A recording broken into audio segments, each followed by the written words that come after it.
Hey, what's going on guys? My name is Fo and welcome to how to build an electric fence in Minecraft. Now there's two different ways in which we can build this electric fence. One is it's a simpler way of building it and it looks quite nice, but I prefer this way, which is the second way, my variation on the electric fence, which actually has a fence involved in it as well. And this is a great way to keep your friends out or keep your animals in, either way, which way you want to do it. And you can also use it as a security measure to keep your house secure within your world. So what we're going to need for the first design is oak wood.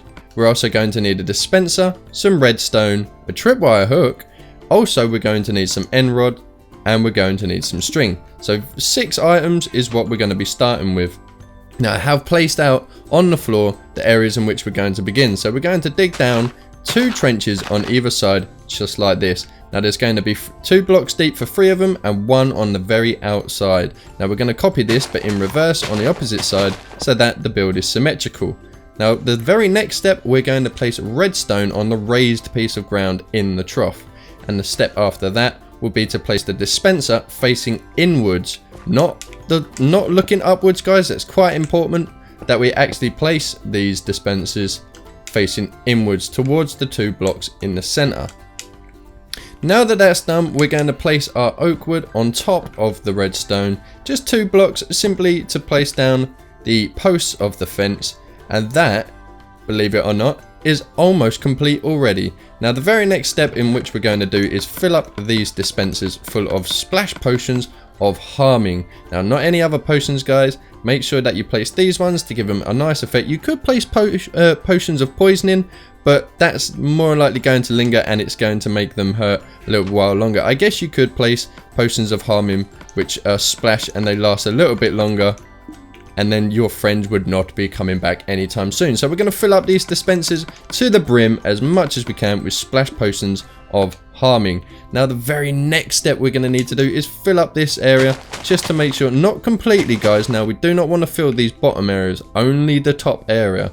We want to just cover them up so that that can't be seen anymore. Now the next step, this is what I feel makes this design the best. If we place this down in the correct order and we get our end rod and just make one solid fence, the effect on the end rod actually makes it look electrified. So that is super cool. I love the effects that fall off of it. Obviously I am in the the Greek mythology texture pack, which gives it this certain look, but there is also other texture packs which work. It always has this effect coming off of it. So what we're going to place next is the tripwire hook just underneath it and connect this all together with string.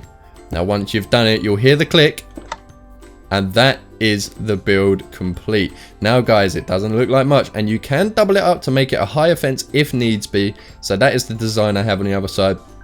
But this is a nice simplified version, and also cows cannot walk underneath this. Now other animals will be able to, but cows cannot walk underneath it. If cows walk into it, they will be hurt. So I'm going to flip over into survival and give it a nice little tester. Shall we see? So that is working straight away. That is a great sign. You will not be trying to get through this and get onto the other side. Once you walk into this fence once, I think you're going to learn your lesson. So we're going to try it one more time just to make sure. Yep, that is definitely hurting us, only ever so slightly. The potions are splashing underneath the floor and it is giving this electrified effect like we're being shocked. So that is the first fence design, guys, which isn't, believe it or not, my favorite. I like this one the most because it gives a lot better of an effect, and plus the fence on the floor will keep most animals in. It will keep all animals in, and I don't believe that most animals will trigger them, but if you walk into the fence it will trigger the device. So anyway guys, we're going to start building this, and what we're going to need for this is a lot of the similar resources that we have used in the first one, but a few extras involved. So we're going to need some oak wood, wood of any choosing. You can obviously pick whatever you would like, as long as it isn't a redstone block itself, so that it continues the current. We're going to need a dispenser, we're going to need a block of redstone, a sticky piston, a redstone. We're also going to need some tripwire hooks, we're going to need some redstone repeaters, string, redstone torch, and oak fence. So we're going to need a little bit more than what we did within the first one, guys, but this is a little bit of a more complicated design, as you will see as we do it. Now we're going to follow the exact same pattern that we did in the first one, apart from it's just a 4 4 long, 2 deep trench. This time we're not leaving that 1 block extra. We're not going to leave that this time, guys. We're actually going to take that completely away and have a 4 block deep trench, and that's going to become very apparent as to why right now. So we're going to jump down inside these troughs, but instead of putting it there, which we did in the last one, we're going to be placing it right up towards the edge, so it's only 1 block away from the 2 block center on both sides. And behind that, we're going to be placing our piece of redstone.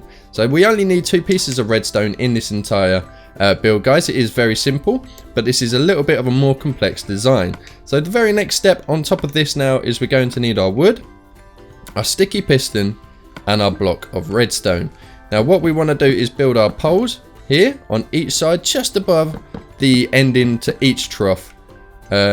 That's exactly what we're going to need, and we're going to jump down inside of this trough and look up at that piece of wood. Now make sure you have a sticky piston, guys, not a normal piston. We're going to place down that sticky piston, and then we're going to place our block of redstone just underneath it. So that's exactly what it's going to look like, and we're going to copy that on both sides, and that is going to be our main thing which activates the entire fence once it is triggered. So guys, now that that is done, the main design of our fence is now complete. So what we're going to want to do is take all of our splash potions of harming out, and we're going to want to fill them up to the brim. Now you can place hoppers behind these, guys. I would like to say this, because you do have to refill these every single time it is triggered. But what you can do is place hoppers behind it as long as you want, and fill the hoppers up, which will then feed through into this. So you can have quite a lot just feeding straight back into these dispensers. So we're going to fill up both of these dispensers anyway, if I don't suffer with too much lag. So we're going to fill them up to the brim, and that is that complete. So we can now cover up both sides, and it looks just like that. Very simple design on the underside, but now we get to place the final pieces of the puzzle.